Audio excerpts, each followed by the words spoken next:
with the escalation of this war? Or what's the situation on the Republican side in terms of attitude towards this war? Is there anything approximating a consensus? How much of the Republican Party is more hawk-like? What's the situation on the ground on the Republican side? There's a small handful of Republicans, but a growing number of Republicans who are starting to express concerns. A few of us in the Senate, probably 2 or 3 dozen, maybe 4 dozen in the House who have started to express concerns about it. And I think the number is building because people realize what's at stake.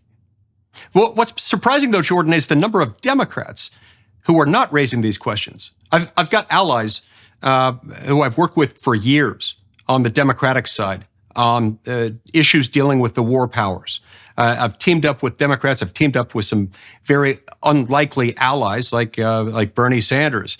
We've run measures under the War Powers Resolution. The first time the War Powers Act was successfully invoked by passing a resolution, in that case, to get us out of the undeclared war in Yemen, was with me and with Bernie Sanders.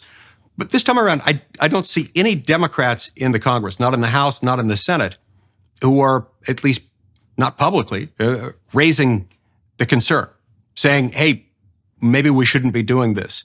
I hope that will change. I frankly expect that to change, but I haven't seen it yet.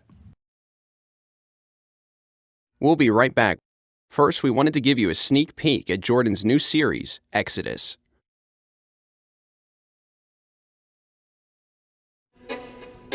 The Hebrews created history as we know it. You don't get away with anything. And so you might think you can bend the fabric of reality and that you can treat people instrumentally and that you can bow to the tyrant and violate your conscience without cost. You will pay the piper. It's going to call you out of that slavery into freedom, even if that pulls you into the desert.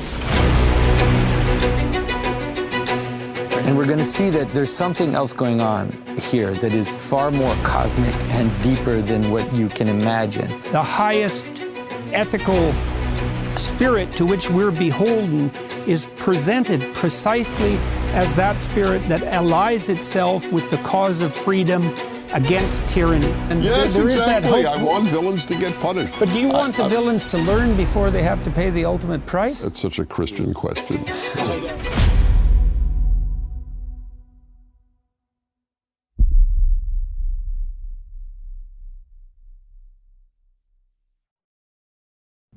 Well, you'd think the lefties would at least be worried about government, corporate, military, industrial collusion.